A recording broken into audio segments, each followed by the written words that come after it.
ఆ డబుల్ బెడ్రూమ్లది కూడా మీకు అందరికీ తెలుసు.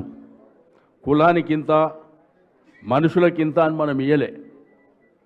ఆ అప్లై చేసిన వాళ్ళకందరికీ మనం డ్రా చేసి ఇచ్చినటువంటి పరిస్థితి.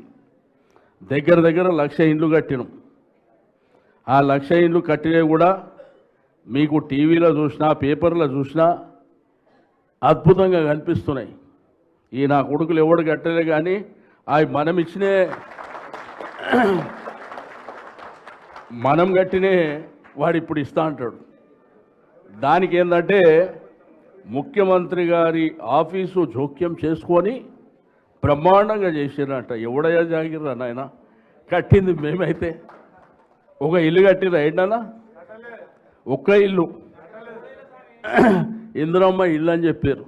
కట్టిరా ఇందిరమ్మ ఇల్లు?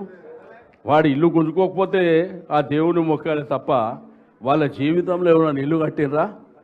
కట్టే పరిస్థితి కూడా లేదు.